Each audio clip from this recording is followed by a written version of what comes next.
Good evening, everyone. Welcome. How are you tonight? Okay? I hope. Thank you for being here. My name is Marcia Eli. I am from the Brooklyn Public Library, the Center for Brooklyn History, and the library's Arts and Culture team, BPL Presents. And I hope that's not my phone. Oh, good. Okay, same ring. So tonight we bring together the authors of two books that have much in common, but are also wildly different. The books are The Last Letter, A Father's Struggle, A Daughter's Quest, and The Long Shadow of the Holocaust by Karen Baum Gordon, and The American Way, A True Story of Nazi Escape, Superman, and Marilyn Monroe by Bonnie Siegler and Helene Stapinski. So these two stories are written by daughters and granddaughters whose Jewish relatives either survived or perished in Nazi Germany. For the authors, the writing of such personal family histories involved digging into archives on both sides of the Atlantic and journeying into really deep, deep research, the recesses, going down that rabbit hole. I want to say that one reason these authors are paired together tonight is that they both shared with me the same takeaway from their writing experience, and that is, if you are fortunate enough to have your aging family members still here, find out their stories now. So in a minute, I'm going to welcome Karen and Bonnie and Helene to the stage, but first I have a few quick notes for all of you. I want to invite you to share your questions tonight. You can do that by writing them on the cards that you got at the front, or we can hand you cards, and then passing them down the aisle, and the ushers will collect them and we'll bring them up here. And then following the discussion, there will be a book signing out in the lobby there. Both books are for sale. Now it is my pleasure to introduce our guests and invite them to the stage. We'll start with Karen. Karen Baum Gordon is the daughter of Rudolf Baum, a Holocaust survivor whose stymied efforts to save his parents had multi-generational effects. Her book, as I mentioned, is The Last Letter, A Father's Struggle, A Daughter's Quest, and The Long Shadow of the Holocaust. Bonnie Siegler is the founder and creative director of the award-winning graphic design studio 8½. She is the author of the books Dear Client and Signs of Resistance, and her latest book, of course, co-authored with Helene Stapinski, The American Way, A True Story of Nazi Escape, Superman, and Marilyn Monroe. And Helene Stapinski is the nationally best-selling author of 3 of her own memoirs, Five Finger Discount, Murder in Matera, and Baby Plays Around, in addition to co-authoring The American Way with Bonnie. She writes regularly for the New York Times, and her work has also appeared in the Washington Post, New York Magazine, dozens of other publications. And Helene will also serve as tonight's moderator. So please help me welcome everybody to the stage.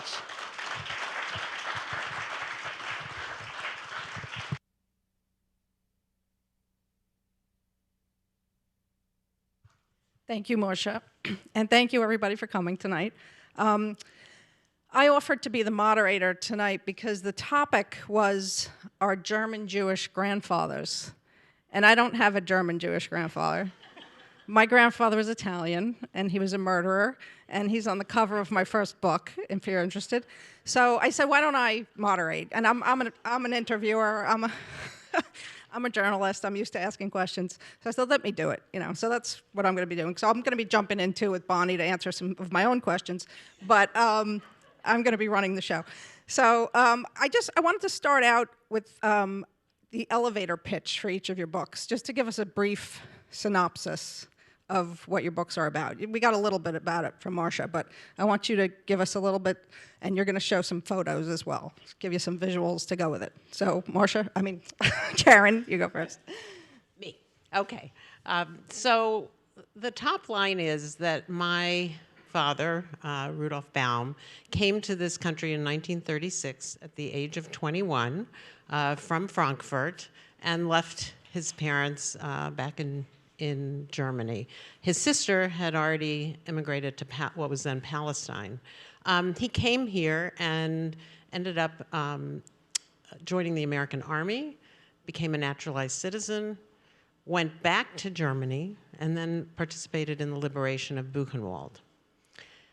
Late in life, and if you had met my dad, he was very extroverted, in the world, connected. Yet, at the age of 86, he attempted to take his own life. So he wrote a note that said, "I am a tortured soul." He did go on to live another 7 years and really didn't have a memory of that. But for me, I became a woman with a mission after he died. What was that? Why was he a tortured soul? So that's where it all began, not with a book idea, but because I wanted to solve a mystery. So with that, I'm going to share just a handful of photos so you can put the face to the name, so to speak.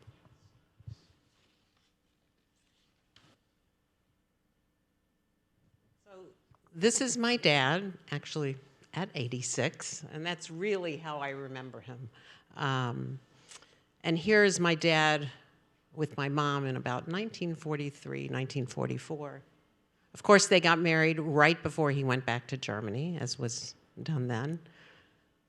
And my mom was Hannah Laura, which we share, which was kind of crazy. Share the name of that. And she was from Nuremberg. And this next photo is of each of my grandparents.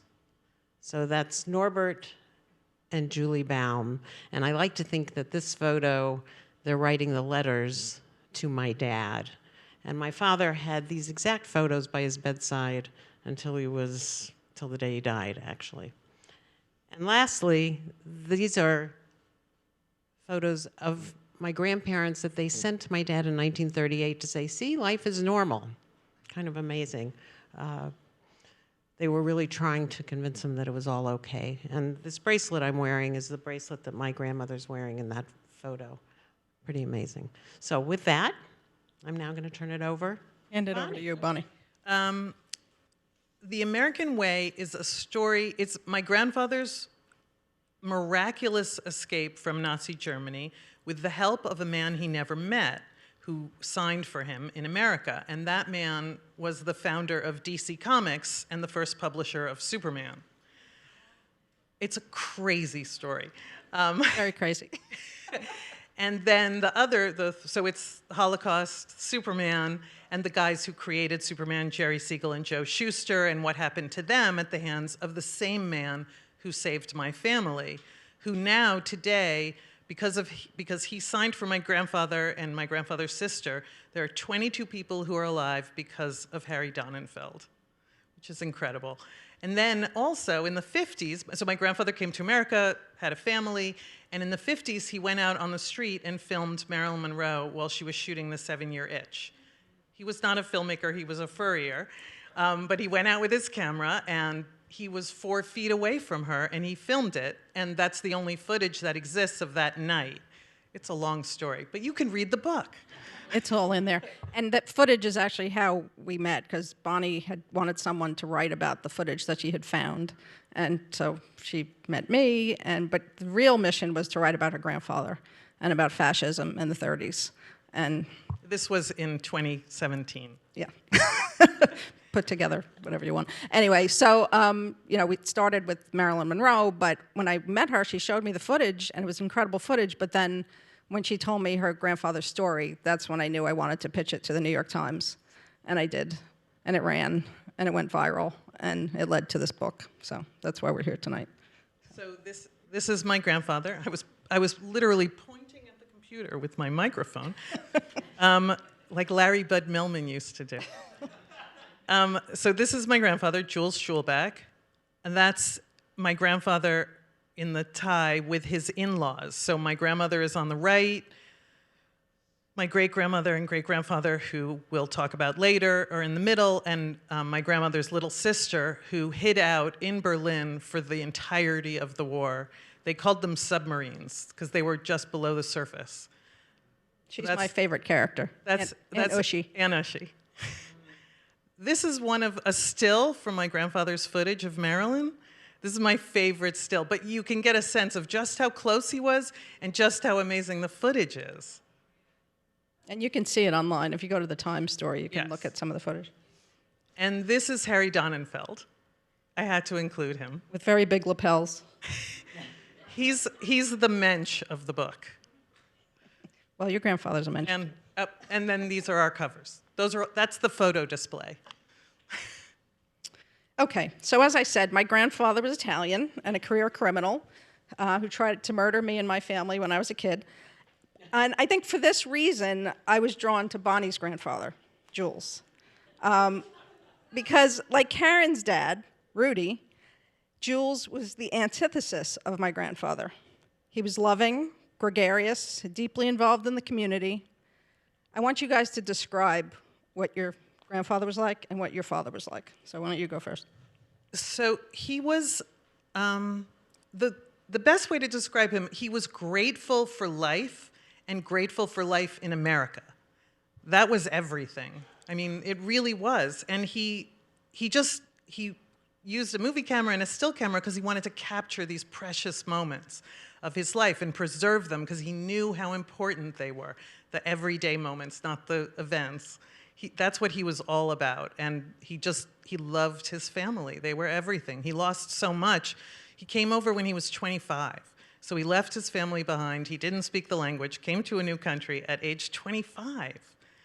It's just Rudy and incredible. Jules were born around the same time, right? I think he was 1915 was your 1915 father, and 12, I think. 1912, so There you 3 go. years apart. There you go. We'll go into more of the parallels a little later. It's pretty incredible, but tell us about So Rudy. my father was, as I said, very extroverted in the world. He was always the one helping people in the community. They were members of the same. I grew up in Dallas. There was a very large, believe it or not, there is a large German Jewish community in Dallas, which I know somebody here knows. And he was very much a part of that community, very rooted in it, member of the same synagogue for 60 years, was always the one driving people here and there. And he was a traveling salesman. So this German Jewish guy was going to like the really tiny little towns all over Texas, Oklahoma, and Arkansas, eating all kinds of stuff, and didn't really talk a lot about being German. He changed the pronunciation of his name, our name. Growing up, I was Karen Baum. It was only later that I changed it myself back to Baum. So that gives you a little bit of an idea of my dad. And what did you know growing up? What were the stories? Did you know stories growing up from your background, or not so much? So what I knew is that my grandparents had perished. I knew we lit memorial candles, yard-side candles, twice a year. For both of them on the same day, always.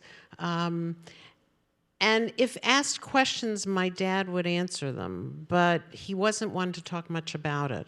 We had these photo albums, one in particular that was like tucked in between. You know how you had those cabinets filled with your photo albums? And we had all these family photo albums, but in between was this one album, and it was filled with photos from the liberation of Buchenwald, with these unspeakable, horrible photos. And I remember being a little girl and sitting on the floor of our den and asking, what are these? What are these photos? So when asked, he would say, back then I don't even remember what his response was. I was too little to understand it. When did you find the Foot Locker? You looked into Foot Locker. When was that? That was later, or? Foot Locker. So the Foot Locker, that was later. So when my parents, right after the suicide attempt, and my dad was on the other side of that, they moved out of their home of 55 years. And my sister and I were helping go through things, as kids do. And there was the Army Foot Locker that had been in the garage for my entire life. and I never knew really what was in it. So we open up the Foot Locker, and on the top there's a tray filled with all the, first grade, second grade, little stuff from my older brother. He was the oldest. He is the oldest. And so my sister and I, of course, figure, well, underneath the tray is the stuff from us. Well, we lift the tray, and under the tray is all of this horrible Nazi paraphernalia. It's cat o' nine tails. It's a helmet. It's all these items. We had no idea that they existed there. And we actually said to my dad, I can't remember, he just wanted to get rid of it, and I said, we need to donate it, and we donated it to the Dallas Holocaust Museum. And I recently saw Pretty it. shocking part of the book. It sort of catches off guard. Bonnie, what were the stories? I know the stories because you told them all to me, but tell the audience what the stories, what the stories were that you grew up. One I didn't tell you. My family, I mean, they were all together. All the Berlin relatives that were still alive were in New York, and we all got together for every holiday, but they never told any bad stories. It was like it didn't, they wanted to protect us from the horror. Why should we know that that kind of horror exists, is basically what they said. And so these are people I knew my whole life, and then when working on the book, I went and, for those who had passed, I looked at Shoah tapes that they had made. So like someone like Don, who I sat next to at Thanksgiving every year, and he not only went through, I mean, it's in the book, but an Incredible story. incredible All of the stories story. are incredible. You know. Every survivor's story is incredible, to be perfectly honest, but Don's is special. And just the idea that I had never even asked him about his war experience. He was also sent back immediately when people came over and they spoke English. They sent them back to be interpreters or interrogators, and he was an interrogator for Rommel. I mean,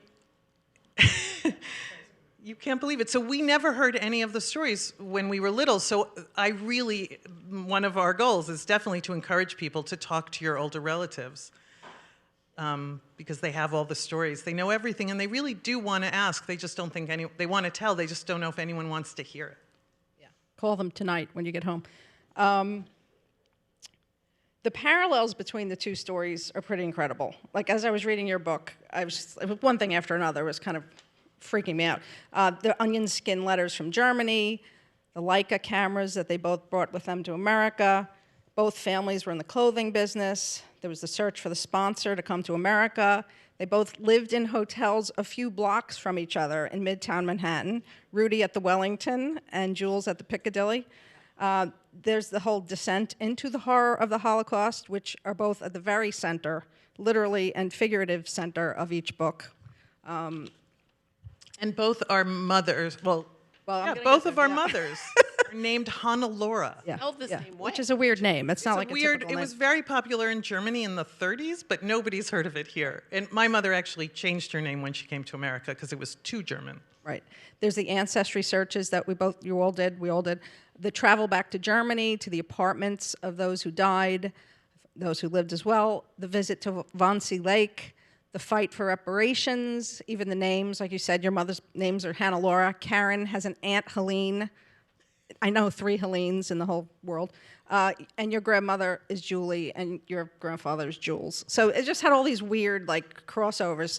But there's one big glaring difference. Bonnie's grandfather was the eternal optimist. Karen, your book starts with your father trying to commit suicide, which I attribute not only to the guilt he may have had over losing his parents, but to liberating Buchenwald concentration camp as a soldier at the end of World War II.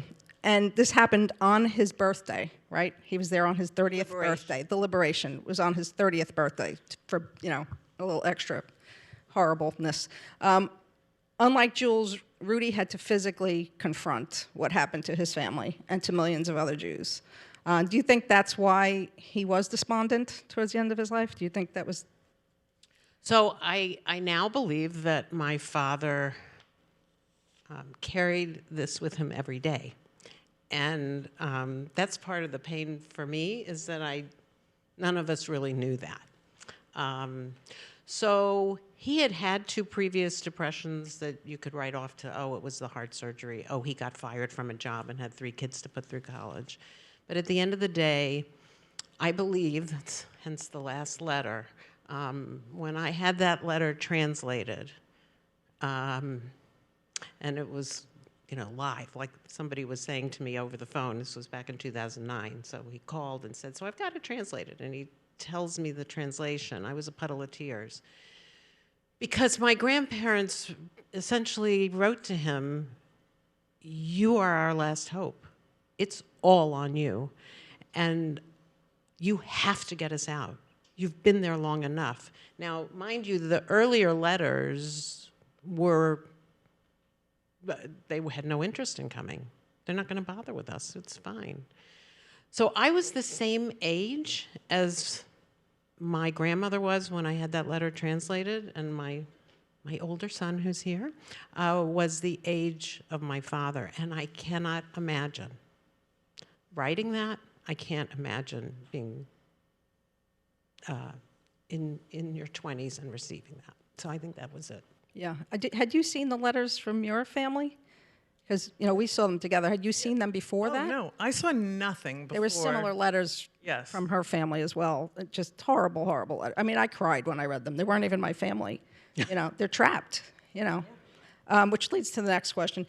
Both books show the slow but steady destruction of all things Jewish in Germany. The park benches being off limits, the stores being vandalized and boycotted, businesses, jobs, and then homes being taken away, groceries limited, and eventually people being taken away. Bonnie, did you realize it was such a slow process when you started researching the book? No, and I considered myself a bit of a Holocaust scholar. I've read a lot of books, but I didn't realize, until we got into the day-to-day existence of people. Between 33 and 38, there were 400 laws passed limiting Jews' activities. 400. And the other unbelievable fact that I just won't ever forget is how many camps there were in Germany and around, camps that they controlled. People guess around 1,000 or 2,000, which is an insane number, but there were 40,000 of different sizes all through Poland, Czechoslovakia, Germany.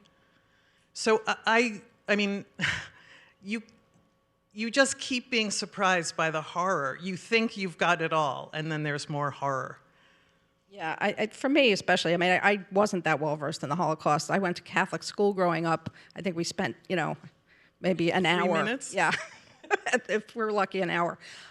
So I had read a little bit myself as I got older, but I had no idea. We went to this deep, dark place, But the good thing for us was that we had Marilyn Monroe and Superman on the side. So whenever I got really depressed, I would just change gears and read a book about Marilyn Monroe. So we could get a little outlet there. But it also does that same job in the actual book, I have to say, like the Harry and Superman. Yeah. And Marilyn softened the difficult heaviness of the Holocaust part.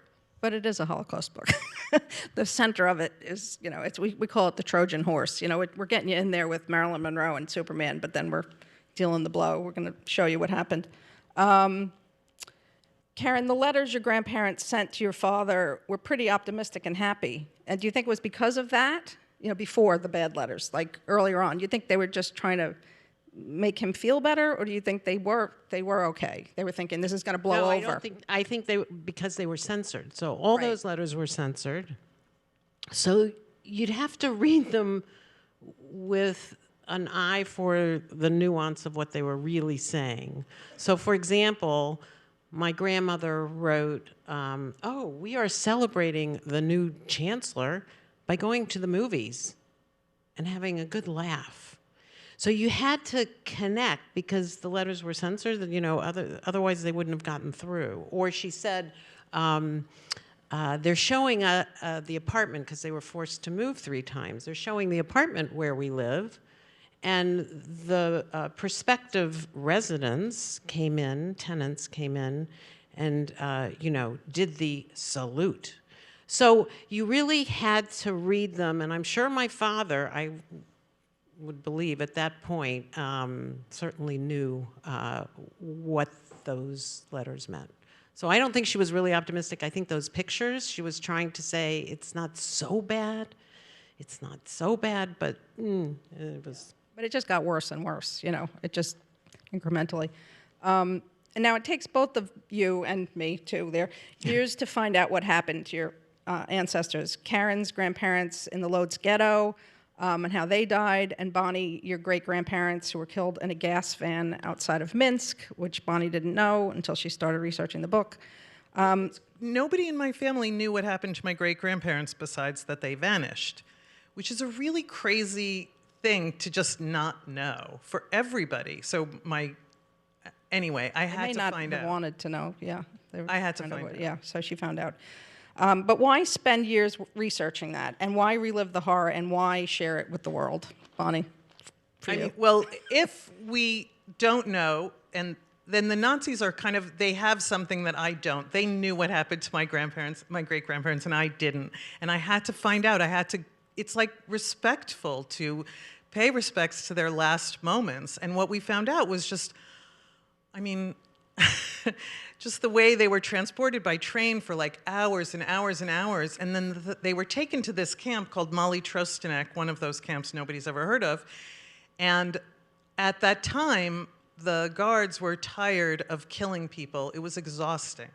So they invented a new way that they could kill people more effectively, and that was they were part of that first pass at taking the gas from the van and putting it inside, and then they just took them out of the van and they were already dead. Yeah, the gas vans were a precursor to gassing people, in the camps, which I never heard of. I didn't know anything about that, so that was another thing we learned. Karen, you quote, "The past is never dead. It's not even past," right, from Faulkner.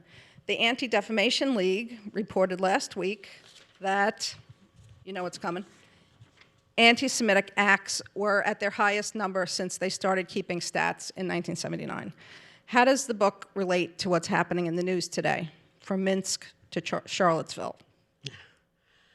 Yeah, I really believe, which wasn't the intention, it's like a cautionary tale. I had never heard of the America First Committee until I started doing research on the book.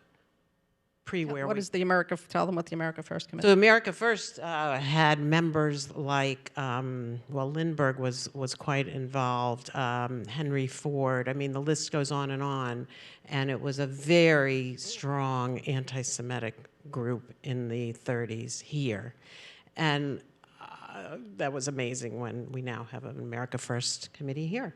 And there was Secretary of State Cordell Hull, Assistant Secretary of State Breckinridge Long. I mean, they did all they could to make sure that the immigration quotas were kept down. Sound familiar? Like, here we are. And just as we talked about before, the chipping away at rights, I mean, here we are, chipping away at voting rights, at all kinds of rights. So that it evolved quite naturally in a way. I didn't set out for it to be so connected, but I will say also that quote from Faulkner relates to the sense of multi-generational trauma, and a little bit of what you were saying, Bonnie, of this notion that, as I said, I didn't set out to write the book. As it evolved, I felt like it was, first of all, very healthy for me, frankly, sort of diluting that multi-generational trauma.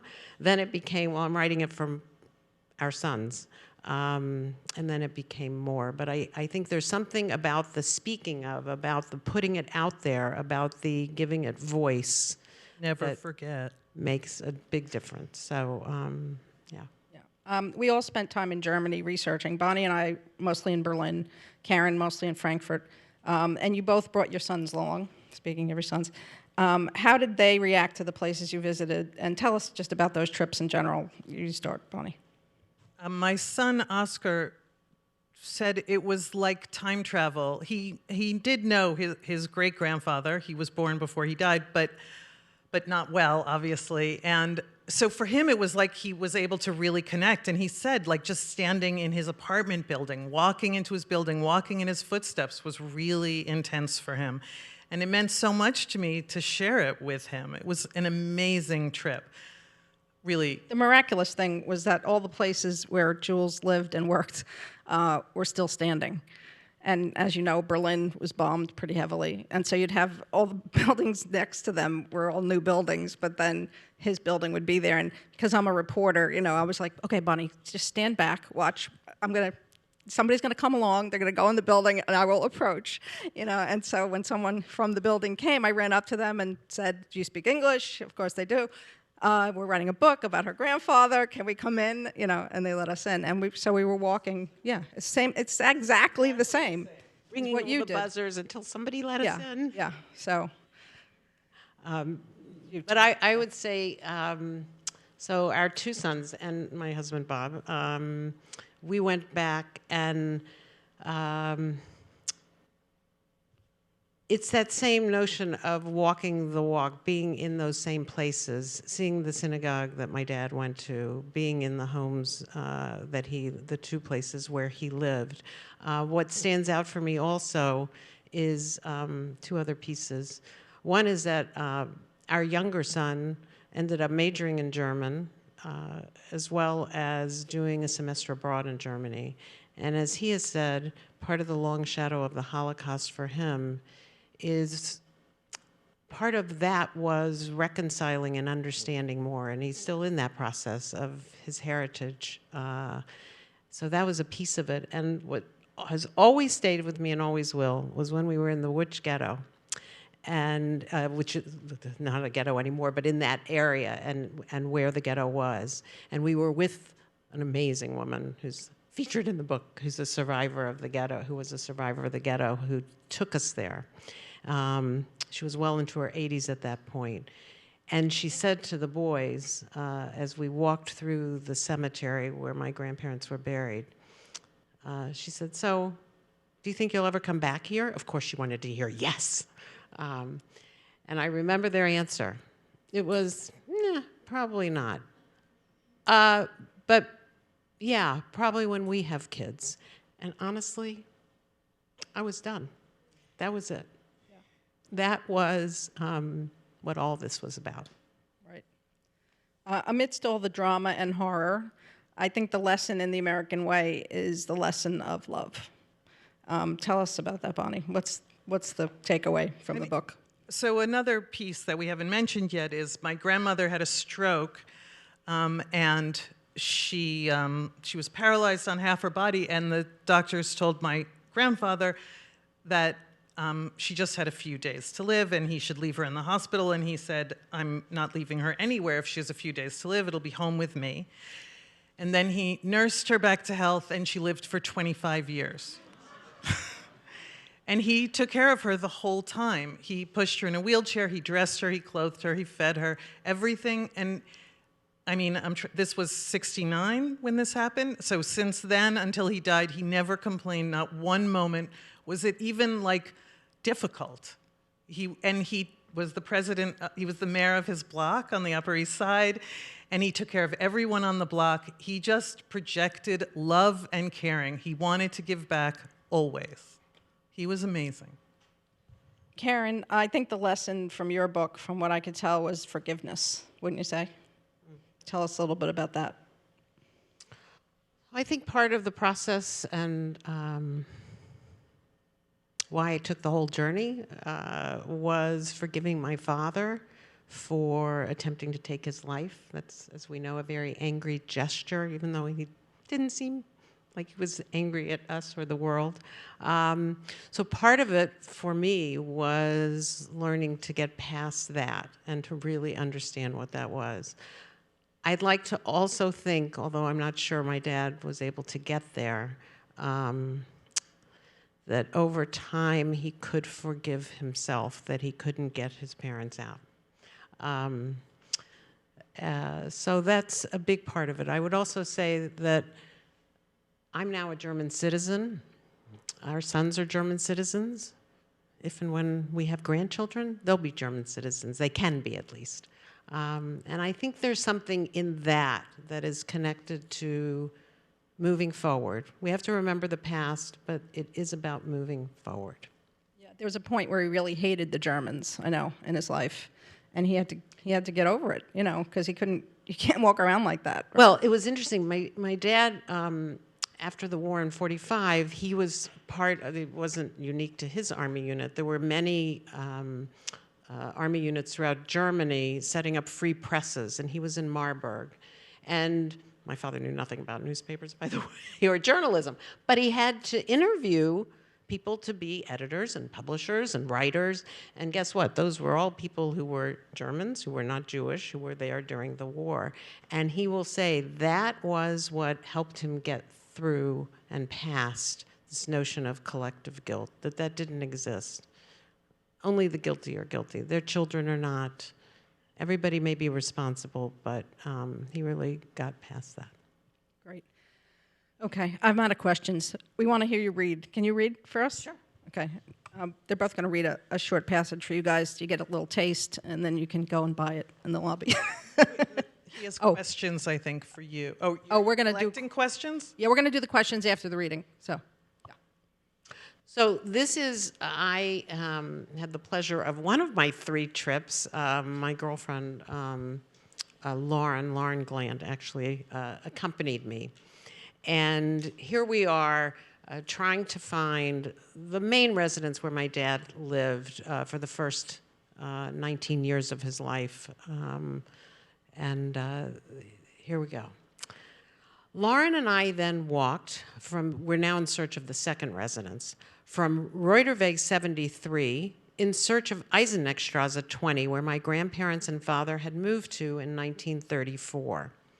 As we continued on our way in a thin veil of continuous drizzle, we juggled our cheap umbrellas and half-torn maps and struggled to read the street signs. We meandered along, marveling at the rainbow-colored rows of elegant mansions, each white, but each with a different accompanying color trim of pink, blue, yellow, or beige. And then we stumbled upon a lush forest green blanket, the Holzhausen Park. Just on the other side of it, we entered a wide street with its breathtaking allée, a 50-foot grass carpet rolled down the middle, symmetrically lined with trees more than 100 years old. Checking the map, we realized, we were on Eisenachstraße. Like well-preserved grand dames, Eisenachstraße's majestic homes reflected the time and attention they had received over the years. We arrived at number 20, pale pink with 4 cherub friezes on its facade. Lauren and I puzzled over which floor belonged to my grandparents. And then, seemingly out of nowhere, a drenched young woman on a bicycle approached the front gate. Well, I quickly shifted from a relaxed picture-taking mode to determined detective. In my poor German, I asked if I could accompany her to meet whomever buzzed her in. The next minute, I was chatting with a 40-something, dark-haired man, handsome and slight, who not only grew up in this house, but also was the current owner. Alex Zahn, he said, by way of introduction. Zahn, as in teeth in German. And yes, I could come in. Upon entering, I noticed the polished mahogany banister with its countless nicks and scratches, some of them from cherished wedding bands they wore, or maybe from those sharp-edged packages they moved in or out. As we walked upstairs to the duplex apartment, I savored each step. On the 3rd floor, I met Alex's elderly mother, who explained that she and her husband bought the house from the children of the original owners. Well, that would have been the Hermanns, from whom my grandparents had rented. We proceeded to the 4th floor. The apartment's entryway was relatively large, and the bathroom off the entryway was huge. What would have been my grandparents' kitchen was now a clothing storage room. I peered out the small window in the, quote, kitchen, imagining my grandmother doing so as she cooked her famous grüne Soße, green sauce. Alex then showed me the large master bedroom with its window overlooking the allée, then the sitting room with a desk, and I pictured my grandmother sitting at just such a desk, gazing out and writing those cherished letters to my father. Then we entered what must have been my father's bedroom. It was small, but with 2 windows, one looking out the allée and the other on the air shaft. It was there that my father slept his last night under the same roof as his parents, that he dreamt his last dreams in Frankfurt. You're up, Bunny. So this is, we've been describing the film that my grandfather, the Marilyn film, as it were, and it, the crazy thing about it is there were 2 nights to the 7-year-itch shoot. One was during the day, and then the next night. So his film starts with Marilyn during the day in front of the townhouse, and then for some reason he spliced in a Shriners parade. He had a good sense of humor, Jules. And then there was a title card that said, "Our Baby," and Marilyn came out. So here we go. And suddenly there she is again, Marilyn, her full body in view from 5 feet away. It's the shot we've all been waiting for, the shot seen around the world, not in still, but in moving, living, luxurious, saturated Kodachrome. The lost footage of one of the most iconic moments in American film history. For a minute and a half, Marilyn moves and breathes and is alive again, not on television or up on a wide screen, but in a home movie that hardly anyone has ever seen. The American dream in flesh and blood. She holds a red and white striped scarf in one hand and a white clutch in the other, and tries to hold down the famous white pleated dress. It billows up like a paratrooper's parachute, like those parachutes she sprayed and inspected so long ago at the radio plane factory just before she started modeling. Back when World War II was still raging, the concentration camps about to be discovered by the American and Russian GIs. Marilyn yawns. Marilyn smiles. Marilyn glows. Her skin is just like Billy Wilder described it decades ago. Flesh that photographs like flesh. You feel you can reach out and touch it, hold it, squeeze it. For a moment, the film crew crowds in and Jules shoots through a gap between their bodies. He captures only Marilyn's face, which looks off to the left, serious and unsmiling. DiMaggio is there in the crowd, though you can't see him, but Marilyn can, and she watches him walk away. Tom Ewell comes into the shot, and Marilyn pushes him into place. Wilder, dressed in his winter coat and fedora, moves in and out of the shot. Marilyn's dress flutters as she holds it down. Okay. And chats with Ewell, but it flutters up again, and she laughs, throwing her head back. The dress flies clear up over her head, revealing the 2 pairs of white silky underpants and the dark patch that they have failed to camouflage. The skirt hovers behind her like angel's wings, and for a second, it looks like she may just fly up, up and away over the metropolis rooftops and the screaming, leering crowd that we cannot see or hear. Then as suddenly as she appeared, Marilyn is gone. The dream is over. 3 seconds of black is followed by a single frame from a home movie. A middle-aged Schulbach relative strolls on green grass, a teenage boy behind her, both on a typical, miraculous family outing, a family that, had it not been for Harry or Faye or America, would simply not exist. That's the end. Okay, we've got some questions. For Bonnie, what do you think your grandfather would have thought about how you contextualized his story? Oh my God. When I worked at, I mean, it makes no sense, but I'm going to say it anyway. When I worked at MTV, he said, "Oh, good, you'll make a movie about my life." That's not what MTV does, Opie. But so he knew he had some fantastic stories. I mean, and we're not even really sharing the stories of how he escaped, came to America, got back into Germany, and escaped again. Like, it's really insane. So he knew it was special, and he really cherished those. He told them at every family event, so he would have been really happy. This, you know, I'm honoring him in the only way I can, so he would have been really happy. My big regret is he's not around to see it, you know, and also that I couldn't meet him. I feel like I know him. I feel like I met him, but I wish he was here tonight. Let's see, we've got a couple for Karen, too. Karen, could you tell us why you and the children learned German? Why we learned German?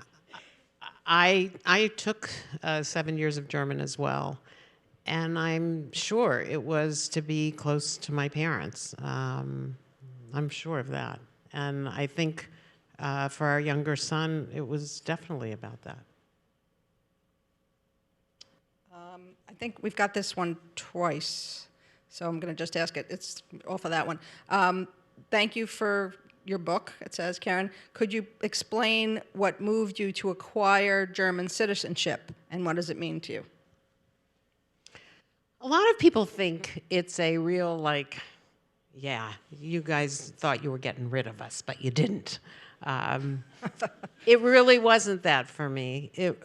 Honestly, our sons, Matthew and Adam, really pushed to say, let's do this, we can do it. But they couldn't do it without me doing it first. Because, of course, it would afford them the ability to work and live in Europe with that kind of passport. I had to think about it for a good, well over a year. I really did struggle with it. It was not such an easy decision. And at the end of the day, I decided this is something good that is coming of something so horrific. And I actually believe that my father, much like you have alluded to your grandfather, I think my father would be really happy with that. I think he would be all for it. Well, one of the things, another parallel in the book, is that they both main characters really identified as Germans. You say German first, Jewish second. I mean, your grandfather used to yell at you guys when you were little because you weren't as good as the German children that he knew when he was, in Berlin. They were German. Yeah, but my grandfather wouldn't go back. Yeah. I mean, we have a very different attitude because, Germany wants everyone who had to leave to come back so they can show how good they are now. He would never, ever, ever, ever, ever even consider going. And I kind of felt the same way. I don't really like being in Germany. I really am very uncomfortable. Although they have done a better job reconciling with their past than America has. I mean, the Stumblestones in Frankfurt too, right? You talk about them, You yeah. can't walk a block without seeing them, and you have to encounter them and realize these people were here, they lived here. For those who don't know what stumblestones are, explain no. it. Yeah. Go ahead. What's a stumblestone? Tell them. Oh, they put gold markers, they embed them in the cement in front of homes where Jews who were killed lived. So there could be like 10 in front of one apartment building. And it's the sidewalk. You cannot miss it, and it's on every street. So I would just say in terms of yes, and we had some done for my grandparents. From an identity standpoint, my father used to say, his voice was at the Museum of Jewish Heritage, and it said, we grew up, we were Germans first and Jews second. So I have to tell you that in 2009, at the Brooklyn Heights Synagogue, I stood up and delivered a spiritual journey, and I very proudly, I wrote it in the form of a letter to my grandparents who had perished. That was my husband's idea. And I proudly said at the end, I want you to know I'm Jewish first and American second. And then I meet this incredible woman, Salomea, who's the woman I mentioned who's the survivor of the ghetto. Now, it's a long story. It's in the book. How I found it. It's in the book. How I found this woman who really became part of our family. So I, big shot, I said to her one day at lunch, I said, so Salomea, what do you think? Are you American first or are you Jewish first? Because at this point, obviously, she had American citizenship. She looked at me and she had this high-pitched Julia Child-like accent, Julia Child voice with a Polish accent. So hold that. And she said, what? Don't ask me such a question. I'm everything. I am Polish. I am Israeli, because she had Israeli citizenship. I mean, she had lived in Israel for a number of years. She said, I'm American. I am everything. Don't ask ever such a question. And I was so shaken by that. I mean, this woman who, her life story, you can imagine she survived the ghetto. So that really stayed with me. And now, and somebody who's here, I had this conversation with, about how we can be made an identity because of what other people or a society tells us we are. And I now do feel like I'm a mosaic, that I am these many things. But it's been a long journey of that. I'm going to direct this one to you because she kind of answered it already. Do you want to add on that? Honestly, I just have to say, I'm a New Yorker. Woo! Brooklyner.